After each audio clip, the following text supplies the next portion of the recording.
Hello. Hello, everyone. Hello, everybody. Oh, Good to see you, Mike. Good to see you. So let's just wait a moment while others join. Your microphone is muted, Ruben.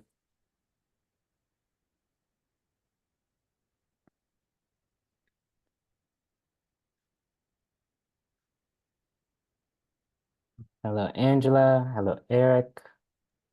nice. Good to see you. You did?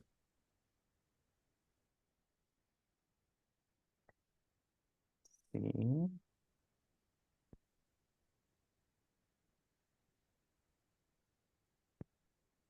All right. So yeah, it's great to see everyone today. Maybe more people will join us. Um, yes, so welcome today to the Terasem monthly gathering. I am sitting in for Gabriel. He has some other responsibilities to do today. Yes. So great. It's good to see everyone. I think lots has happened in the past month. So I'm really happy to be here today to talk about Terasem. So with that, I would like to start with a kind of message from Gabriel. He wanted me to share the universal truth for the month of November.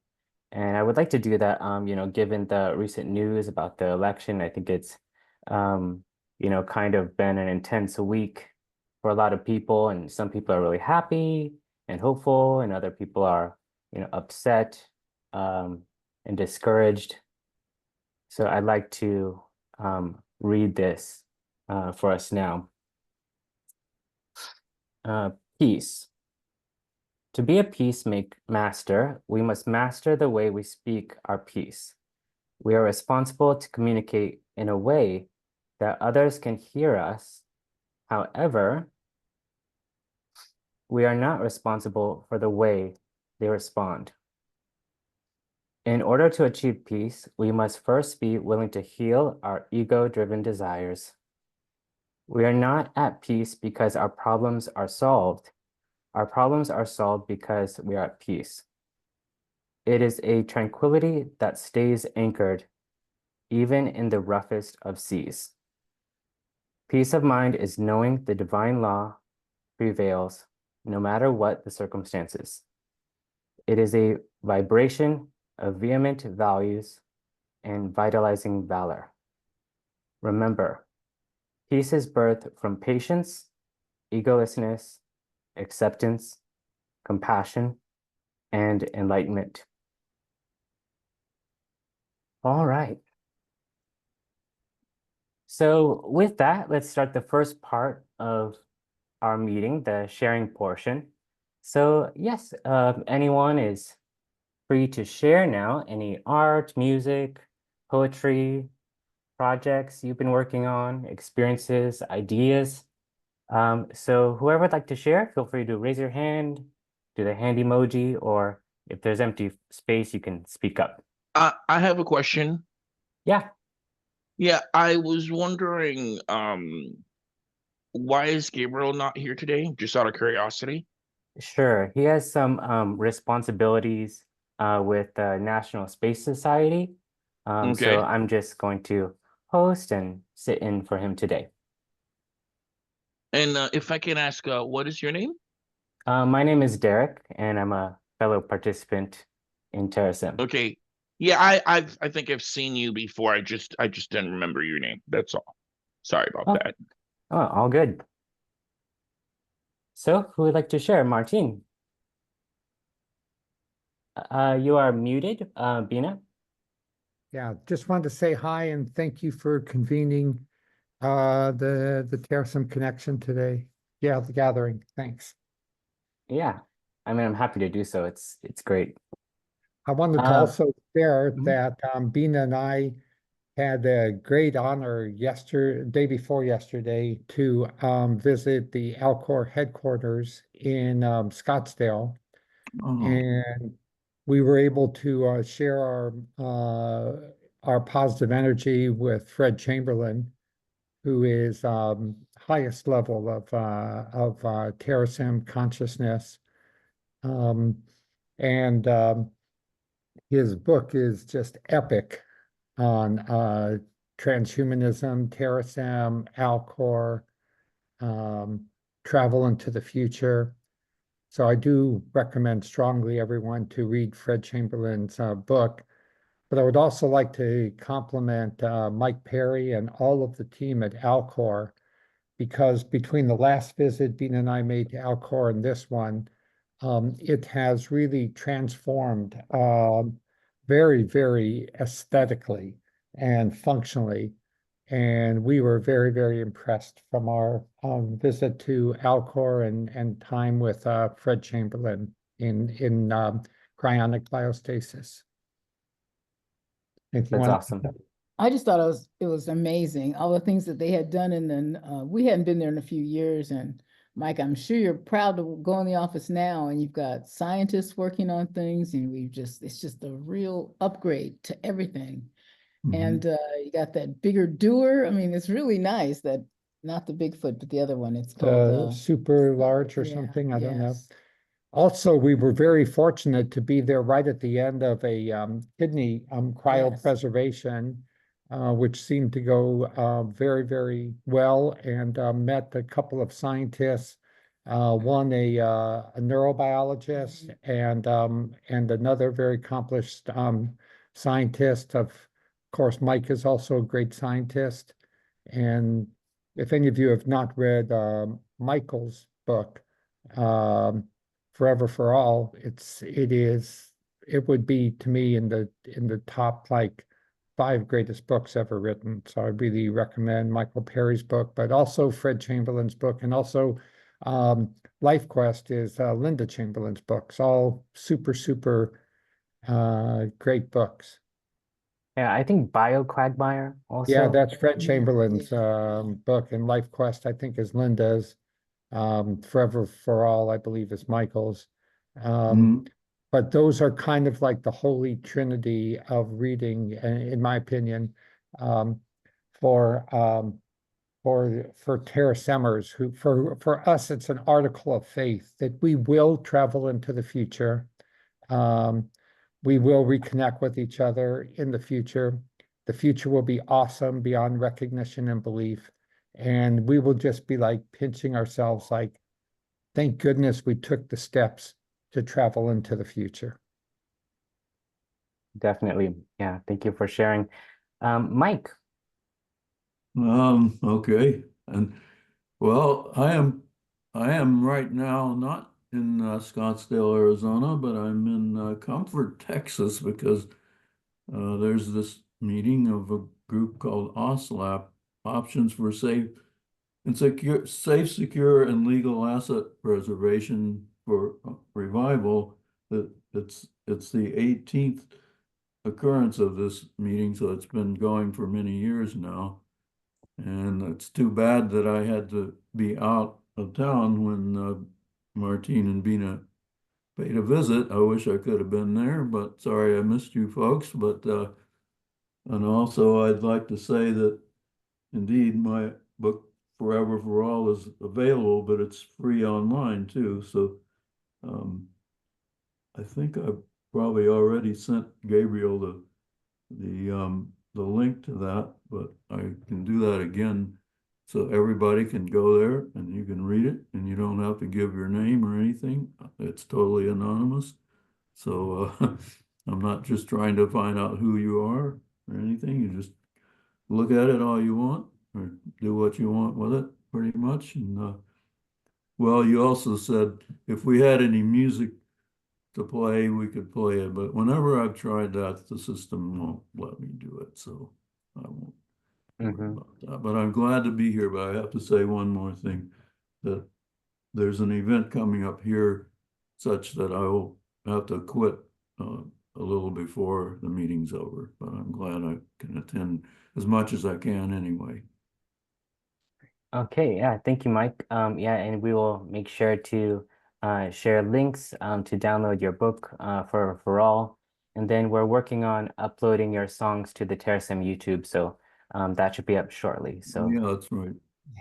yep, great. Yeah, I know Gabriel played a a portion of something last time. Well, you guys do what you want with it. Sounds good. Yeah, that was awesome. All right, so who would like to share next? I have a question. Yeah. What was the name of Michael's book again? Forever for all, forever for all. But you won't find the online free version probably by a web search unless, see, that's what Terasem could help with. They could set things up so that indeed a, a Google search would find it. And that's all right with me if you want to do that. And I could do that too, but I'd have to do some research, and I just haven't gotten around to pounding through that, how you do that.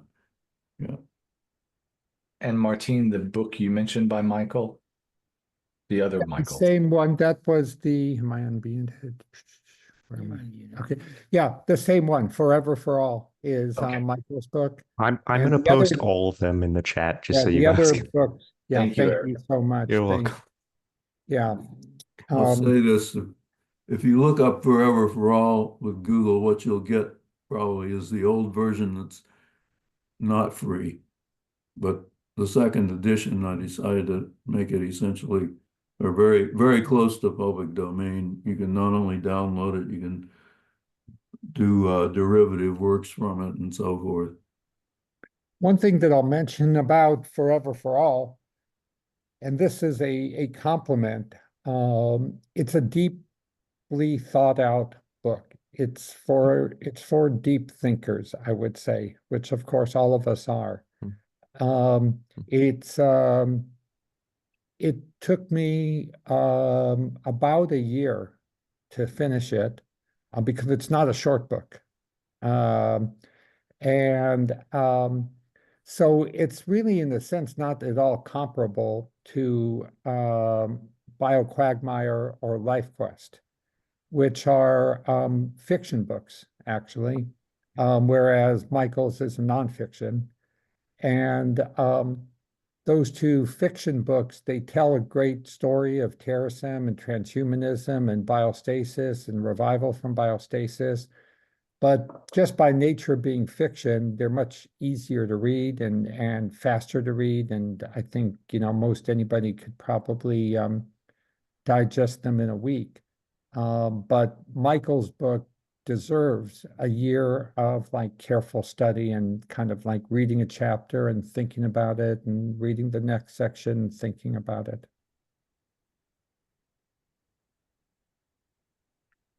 Yes. Yeah, definitely. All right. So who else? Anything new? Any updates? I have a time travel question. Maybe the community knows. I saw Looper. I only saw 2/3 of it last night. And I just obviously entered where I entered, saw the characters, I saw the ending. In a sentence or two, and I haven't gone out to the net because I didn't want any spoilers. But they figured out time travel, and clearly the main power bases. I think the movie was mostly about criminals or using it. What's in a nutshell? If this is an interesting discussion, because I was like thinking, I don't really understand where I came in. I understand what they're doing and kind of how the ending happened, but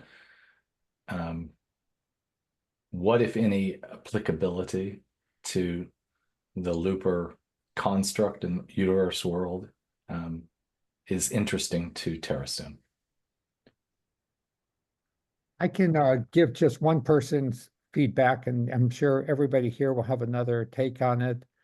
I would say that there's no need to like delve into, all kind of technology behind Looper that, may or may not exist, does not exist. Time travel is super simple. All you have to do is sign up with Alcor, okay, and you have literally an ambulance into the future. And your body will be cryopreserved. And when medicine has advanced in the future to address whatever anomaly occurred that caused you to be at the cusp of death, will be able to be addressed and your body regenerated into a healthy condition in accordance with your wishes, which you can be very explicit with Alcor. Now, there are other alternatives which are even easier ways to travel into the future, such as cybernetic biostasis, in which case you complete a mind file with Terasem, and there are dozens and dozens of mind file tools available for free on the LifeNaut website. That's like LifeNaut as an astronaut. And there you can replicate your mannerisms, personality, recollections, beliefs, feelings, attitudes, values. And when technology will be able to develop mindware, of which again, we're actually even closer to that than we are to biological restoration via nanobiotechnology, then you will have traveled into the future, living as a mind file in cyberspace. And then just shortly after that, you will be able to digitally and or biologically reconstruct a physical instantiation of yourself. And if you wish, you can then download a replica of your mind file and your mind clone. And in other words, yourself living in cyberspace, you can download a replica of yourself into physical space, either meat space via biological regeneration or physical space via essentially a robotic nanotech version of a mobile version of yourself. So you'll have all of those different options. All of those require no leaps in physics, no leaps in new understandings of space-time. All of those are based on existing, even Newtonian physics for that matter. And will be readily available for everybody well before the year 2100. So I think, it's no need to like worry about like the looper technology and the looper scenarios, because we have available for us right now at hand multiple ways to travel into the future via biostasis. Thank you. I came in late last night and saw it and was just interested in where it falls apart. I would say no need to like fantasize about the future when we can like practically build it right now. I have one last question in that area. Many, many years ago, I watched Altered Carbon, which deals again with this ability. Yeah, And the sleeves. I had a problem with the seemingly the way that the script writers had created the dystopian future that comes from that power. Can you disavow me from thinking about that in a more positive way? Maybe I just need to jump into more of the power of Terasem. But although I love the fact of the two the two AIs that fell in love, that was a very nice, probably the best treatment I've seen of that idea. The dystopian power that comes from the way that the script writers wrote it, I thought, ooh, this is not a great thing for the future if that were to happen. Yeah, I think Angela wants to talk about that. Thank you. Yeah, Angela?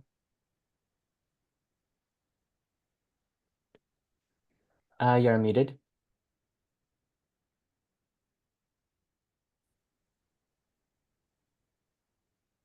There it is. I found the unmute from my phone. That took a minute. There you go. Okay. So I think that the future will be amazing. Like, I think AI and tech is going to fix so much in our world, right? But we're not there yet. And we're still in the old world that's so fucking broken and messed up. And so the truth of how I'm doing these days is I am just so sad about the state of the world today. My heart breaks. Like, there are just so many people suffering. And so the question for me is like, yes, like I completely trust that eventually we're gonna make a way better world on planet Earth for everybody, hopefully. But what do we do now? Like, I don't know. I don't know. It begs the question for me, like, yeah, the future is gonna be great, but what about how do we grapple with and cope and try to like fix the world we're stuck in now? And the gap between the old world and the new world, so many people are falling in those cracks. More and more people are falling into being unhoused. This economy is no joke. The state of the criminal justice system in America like really breaks my heart. I've seen too much. Like, government lets us down. We pay so much of our money to them, and sorry, this is a very American perspective right now. But yeah, that's what comes up for me. Like, what do you guys think about the state of the world today? And what can we do to alleviate the human suffering and better position more people to thrive? Like, what would it take? Because as for me, and I'll stop talking real quick, but I spent 15 years in the American federal government, and I studied very deeply a portion of the American government, the criminal justice system. And I've gone to a lot of foreign nations. I've traveled all over the world, and I've lost faith that government institutions will save us or fix the meta crisis. There are 195 different countries, a quarter of which are having hostilities with one another. If they could have fixed global warming, wouldn't they have done it by now? If they cared about fixing rampant poverty, wouldn't they have done it by now? Like, I'm beginning to feel as if humanity needs to reconsider how we organize ourselves, because the 195 dysfunctional governments aren't really doing it for us. And like, at what point do we begin to question their authority and their effectiveness and rethink self-governance in a new way that's more intelligent, more humane, and more about reducing human suffering and enhancing human thriving? So that's what comes up for me. It's just like the state of the world is messed up. And I'm very much looking forward to Kurzweil's future, where there's just abundance and we live forever, and like, we just make an amazing world for ourselves. But in the meantime, that's not the world we have. So what do we do? Like, if you're an ethical, intelligent person, like, well, what do we do? That's my question for the group. Yeah, thank you for sharing, Angela. And I think a lot of us also think about those things and share that like sentiment too. So would anyone like to respond to that in 2 minutes before we start reading the Truths of Terasem for today? Yeah, Ruben. Good morning. Well, these are very profound themes. I think that we all share what Angela is concerned about. I think I started talking about these issues when the war in Ukraine began, and then we have a lot of conflicts and situations in the world that are so sad. And of course, I think we do not. I want to take the vision of last of Raikus work about how the suffering and the problems in the world has been diminishing in time, from the ancient time, for example, the Middle Age, to now. Of course, we know so much is needed to be done now and in the future.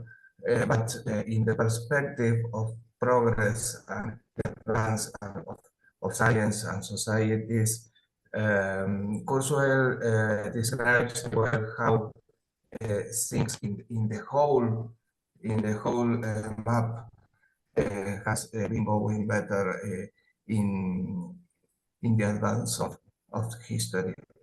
And yeah, the problem the problem with the governance is real, but also I think that democracy has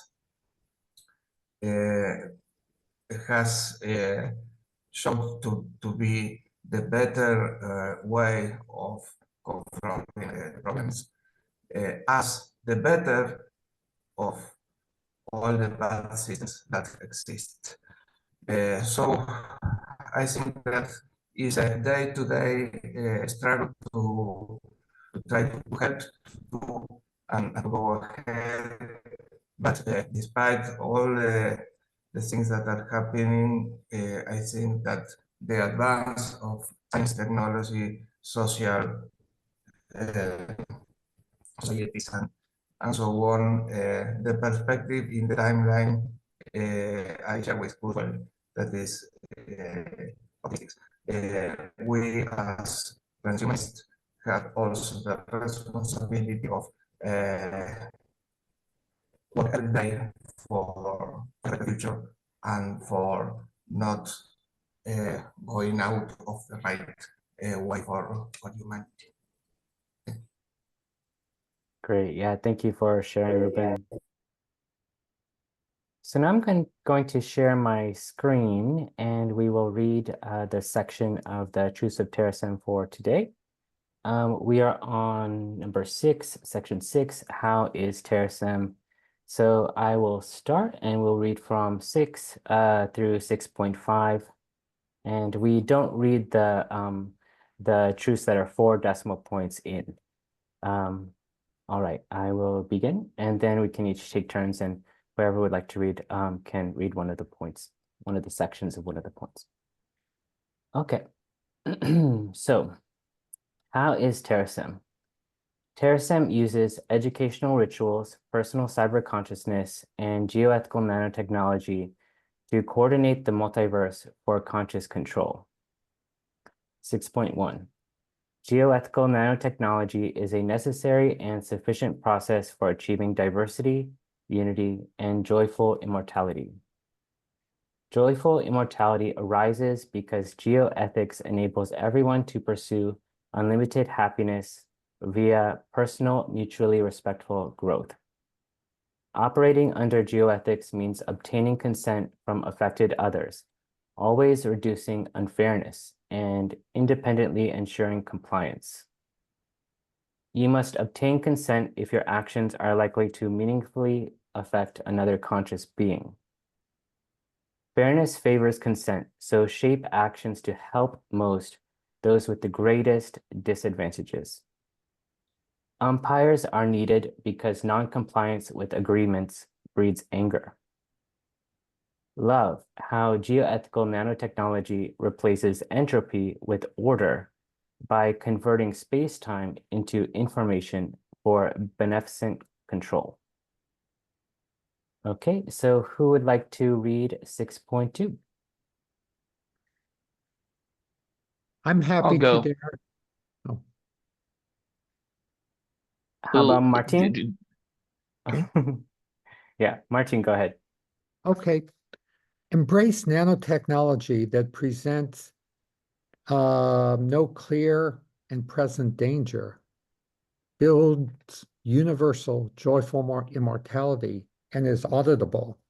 So those are a lot of the answers, I think, to the question about avoiding dystopia. Danger must be assessed a priori and can be consented to if not palpable. Admit that risk of danger is necessary, like pampering thorns for the sake of a rose.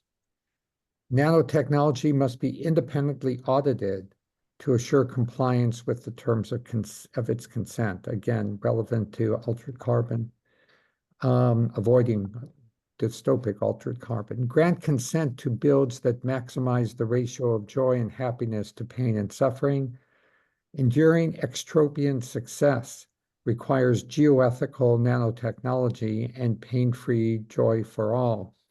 I will put in a little note there that there is a book I finished, encouraged by Ruben, called Principles of Geoethics, that explains very detailed and quantifiable ways to achieve this. Realize nanotechnology is like a seed's potential. It exists, but has not yet sprouted into a plant. Thank you, Derek. Yep. Okay, who would like to? I can go Yeah, next. sounds good. Okay. Operating pursuant to a Operating pursuant to our prioritization directive is of utmost importance to achieving our educational and cyber consciousness goals. Under no circumstances risk the data integrity and viability of mind files stored with Terasem for revival. Terasem continuously all mind files and their contents to revival via space casting. Maintain Terasem properties in as optimal and aesthetically pleasing condition as would the founders. Only exceed spending 6% of assets and a quarter of income if needed for 6.3.1 to 6.3.3. Safe keep vigorously the legal status of Terasem organizations. Select carefully their members by each board's resolutions. Teach and develop chronic and cybernetic biostases and revivals to be legally alive, functional, and independent. Great. Yeah, thank you, Sam. All right, who would like to read 6.4? And you don't need to read like 6.4.1.1, just 3 points in, or 2 points in, excuse me. I could do it. I'll have to leave pretty soon. So 6.4, express your commitment by doing the Terasem connection. Pledge, recital, send energy, anthem, and values. 6.4.1, value ambrosia with the Terasem connection and Sudana meditations. 6.4.2, awaken earth fire with the Terasem pledge and Kundalini energy meditations. 6.4.3, live aqua lung with Terasem recitation and vital organ meditations. Okay, 6.4.4, use star mind with Terasem, send energy and immunity. 6.4.5, experience Quran aura with the Terasem anthem and neutral mind meditations. Okay, 6.4.6, see alum al mithal in Terasem values and 10 times positive. Okay, 6. Great, I guess that is that's good. Yeah, thank you, Mike. Thank you. All right, and for our last point, who would like to read? I can do it. Let's go with Ivan. And your family. Excuse me. Yeah, okay. Yeah. Go ahead. Yeah, should I do it? Yes. Okay, 6.5. Tend your family. The chosen family is a basic building block unit of Terasem. 6.5.1. Family is chosen if they're conscious beings whose happiness is essential to your happiness. 6.5.2. A person is not chosen family from biology because the beam is mightier than the gene. 6.5.3. Make Terasem your chosen family through honor of service and courage of loyalty. 6.5.4. It's not easy joining and requires participating, pledging, mind filing, and accepting the truths of Terasem. 6.5.5. Love among some chosen family members may end, so hold on tightly but let go lightly. 6.5.6. Younger and older chosen family members exist to help each other thrive and survive. Great, sounds good. Thank you. Yeah, so thank you for reading, everyone. And Ruben, there was a lot of like feedback today in your connection, so just chose to go with Ivan for clarity. Great. So now is our time for some kind of discussion, right? So if you have any thoughts, ideas, reflections, ideas based on this section that we read today of the Truths of Terasem, feel free to share. Eric, I'd like to share that I think the images in this section of Terasem are the most beautiful images I've seen in any of the sections of Terasem. So I'd just like to thank our AI selves for evolving to this level of artistic creation. Yeah, yeah, it is beautiful. Mhm. All right, anyone else? I just want. Okay, lots of activity here. Let's go with Kevin. Oh, I was going to say thank you for pointing out in 6.4.2, I believe it was, being Martine, that sorts out the dystopic aspects of altered carbon. So thank you. I'm going to read that again and again and again. Appreciate it. Yeah, very cool. Ruben. Yes, comment about 6.5.4, I think.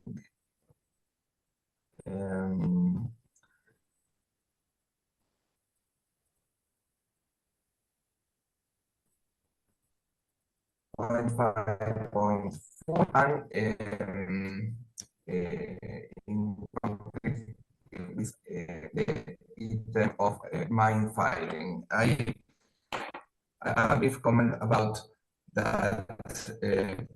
Mind filing is a core aspect of our activity as I encourage everyone to talk a few minutes to work on the mind filing. A few answers to very questions and to doing entrance to the personal diary and to share some images and comments that they do in social media, do that also in Mindfile, because that's one of the ways that have been described the news that news about alcohol that Sharp Martin and like and the other one is in Mindfile. If we have a future, and naturally we will have this that to the future. I want to be there with Ivan, with any one of you, and that for that to be possible, we need that every one of us work in my so Okay, great. Yeah, thank you for sharing, Ruben. The connection was a little bit shaky, but yeah, I really like your kind of commitment and dedication to mind filing. And I know that you've been working with Life Not 2 on that. And yeah, definitely using social media as one form of mind filing. And definitely that is a, priority in Terasem. And so that's a beautiful thing. And yeah, thank you for valuing that. And Mike, did you have something to share? Yeah, I would just like to make a general comment that I'm glad that Terasem has an emphasis on a cyber future, I think really that maybe that's going to end up being our future rather than trying to download into this or that type of body. We will find that we just have more options and a better lifestyle, and being sort of in some, we would be, how do you say it, something like bots in a large computational device of the future. So we would inhabit this device and interact that way. I wrote an article for Cryonics magazine. The title of it is Some Thoughts on Coming Back. It was several years ago, but it explores some ideas I had about a cyber future. And I'd be willing to make that available to Terasem if there was interest. I could contact Gabriel about that, I think. So anyway, it's encouraging that you people are positive. I know Martine has some fairly specific ideas about a cyber future, and those are possibilities as I see it, and all the in the future we will have many more thoughts about these issues, and but anyway, at least I think outside a lot of cryonicists tend to think just in terms of coming back in their meat bodies, and the cyber idea would be a sort of fake reality, and they're a little bit negative about that. They say it's a possibility, but I don't really see it that way. So maybe I've said enough at this point. I'm going to have to leave in about 10 minutes to the hour, I think. Okay? Yeah, sounds good. And yeah, please email that to us, Mike. Okay. Yeah, and I would say the Terasem view on consciousness is preserving the pattern of consciousness, not Yeah. necessarily the form, and it could be in multiple bodies, digital or That's physical. really my thinking too on that. Great. Sam. I wanted to kind of share something, and I also have a question for some of us here who are further along with this particular movement. So this month of November actually marks 4 years since I discovered Terasem. And the only reason I discovered Terasem was I was doing a Google search about, I forget what it was. I think egalitarian something or another. And Terasem came up. I'd never heard of Terasem before. And I saw Gabriel's story and that of his parents, and I was like, wow, this is pretty fascinating. And then I sent Gabriel an email, and the rest, as they say, is history. And the funny thing is, this month in November also marks 20 years. I'll be 43 in January, 2 months from now. It marks 20 years since I began to identify as a secular humanist. And as a secular humanist, I have a lot of time for transhumanism because I feel like it's the natural progression of secular humanism. Now, I wanted to ask a question to Bina and to Martine, because you guys are like I know Gabriel's not here today, and you guys are like, you guys have been like the flag bearers of this particular subsection of the humanist/transhumanist movement. I know this past week has been very distressing for a lot of people. Because you guys are, and for lack of, I hate to say it that way, you guys are the elders here. So what kind of wisdom, what kind of insights can you guys share with us younger people moving forward? Well, what can we anticipate here over the next 2 to 4 years, both on a micro level within our particular movement and also the world at large? That's it.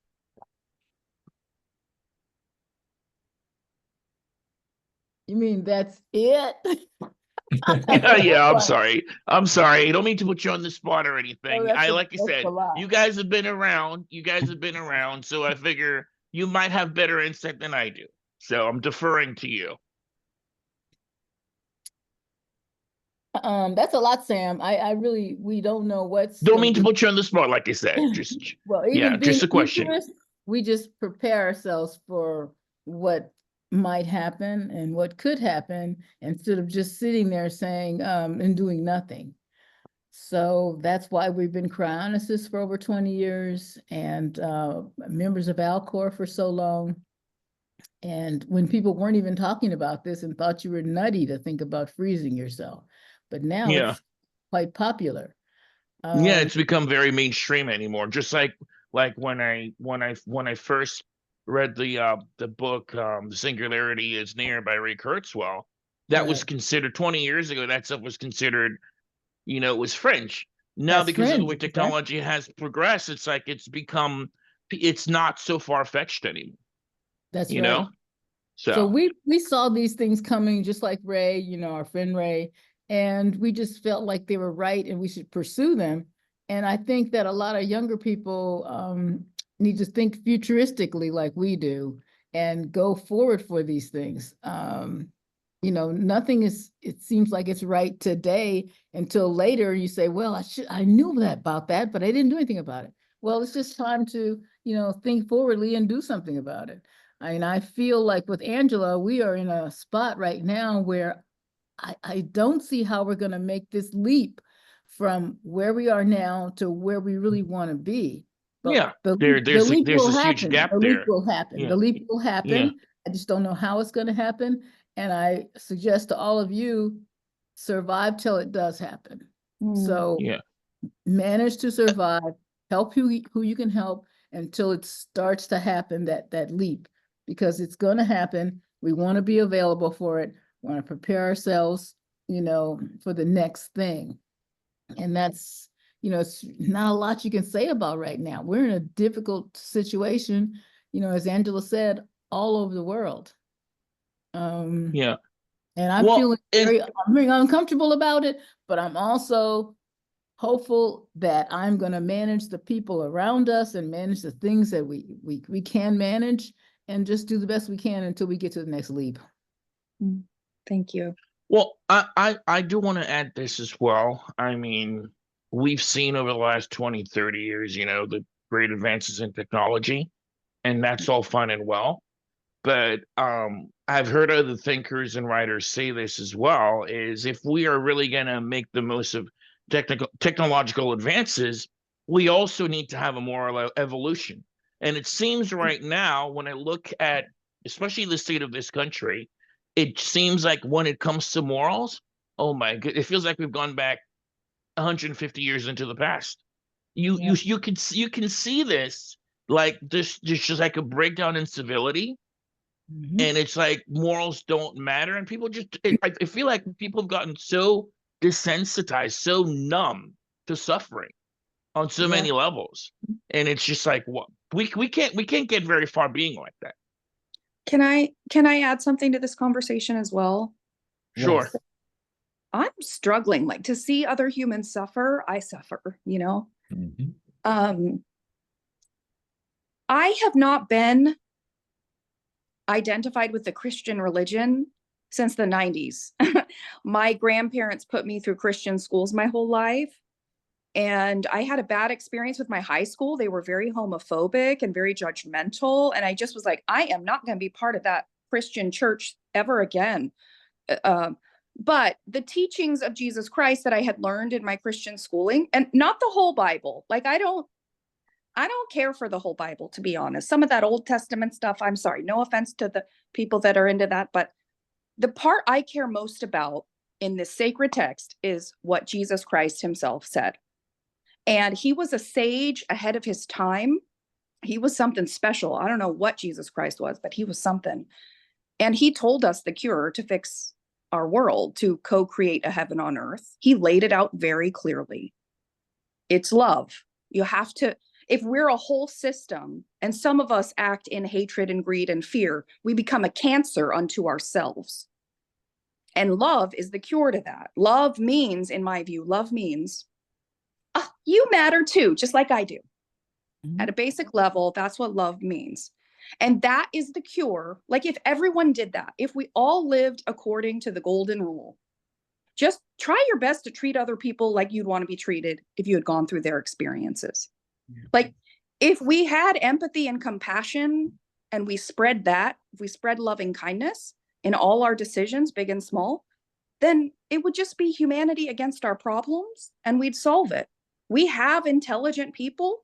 We have amazing artificial intelligence. We have resources on this island in the vast expanse of outer space, but we've sliced and diced and chopped ourselves into 195 countries.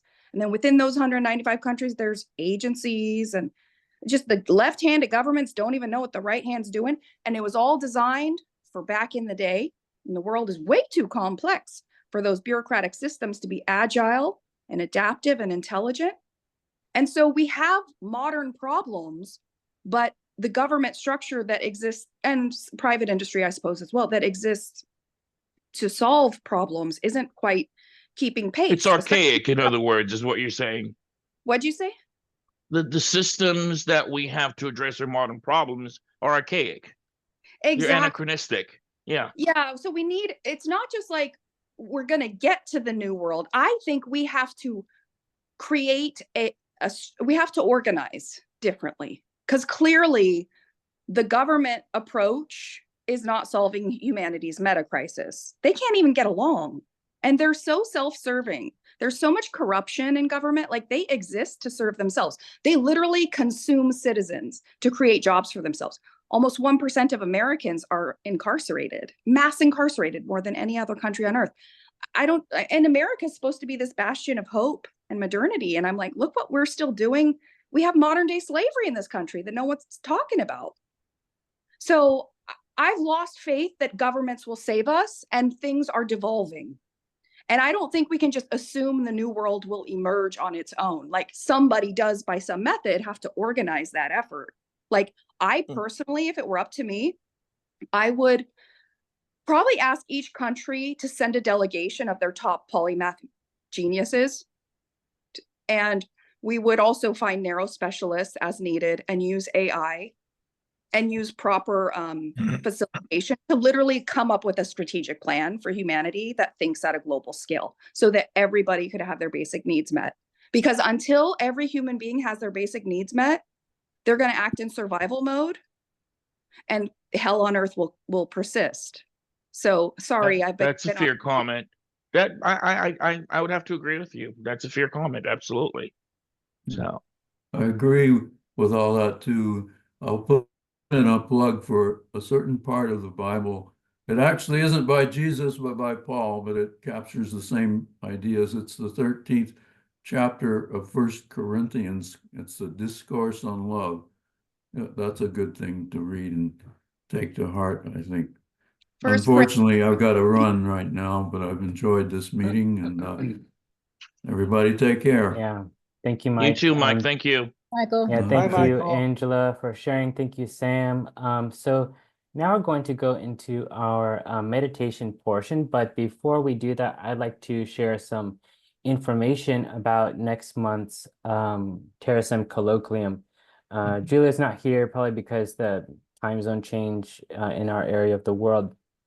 Okay, so it's going to be on December 14th. And it will be from 10 a.m. to 1 p.m. ET. And it will explore the recent developments in artificial intelligence and cyber consciousness with a focus on the big picture implications. All right, and the speakers will be William Sims Bainbridge, Lincoln Cannon, Robert Garassi, Beth Singler, and Weaver Weinbaum. Okay, so if you're available, yeah, please join us for that on December 14th. Now, Derek, why is that date different from the normal 10th date? Is there a reason? So this is for the colloquium, and so Okay. we schedule on a different date so there's not a conflict with the timing of the monthly gathering. And what the 14th is? What day of the week is that? Do you know? I don't know off the top of my head. I'm gonna find out. Okay, Saturday. Saturday. Yeah, I should be yeah. able to make it then. Yeah, and I put a link for it in the chat, and we'll put information in the Discord, and then I'll put some information in the description in the YouTube video for today's monthly gathering. All right, so with that, let's go into our meditation portion. Freddie, would you be up for leading our meditation today? Absolutely. I was just looking forward to doing one. So I'd love Cool. to. All right, everyone, come to a comfortable seated position. Slowly lower your eyelids. Let's take a deep breath in. And exhale. Continue with another deep breath in, deep in, all the way in. And let it go. From here, drop your chin to your chest. And feel the tension in your shoulders just melting away as your fingertips become heavy. Let all that stress and worry melt away. Slowly roll your left ear to left shoulder. Inhale. And exhale back to center. Take another deep inhale, right ear to right shoulder. And exhale to the center. And from here, you're going to shake your head yes to all the good things that you want to see in this world. You're going to shake your head no to anything that's not serving you right now. And let it go. Take a deep breath in. Lift your head. Stretch your arms wide. Open your chest. And always remember to lead from your heart, your good nature. Choose patience. Choose kindness. Choose tolerance. Bring your right hand over your heart. Bring your left hand over your heart. And here, think of what you can do to help others. If it's opening the door for somebody, if it's joining your local community charities, if it's just showing up for a friend when they need you most. And from here, take a deep breath in and open your hands to give what you have to this world. Purse your lips together and exhale as you send that energy out into the universe, out down the street, into your local community, into the cities, into the country, all over the world. Spread love. Everyone spread love. Choose love. Take another deep breath in. Open your eyes. Come back into your body. And let's move forward together. I love you all deeply. Yeah. Thank you. Thank you, Freddie. Thank you, everyone. Thank you, Freddie. Thank yeah. you, Freddie. Yeah, that was beautiful. So yes, we will close our monthly gathering now. So thank you everyone for attending. If you'd like to find out more information about Terasem, visit the link tree. That's linktr.ee/Terasem IMU UMI. We are one. Terasem consciousness forever. Guys. See you next month. All right. Bye. Have a good one. Thank you. Wonderful. Bye.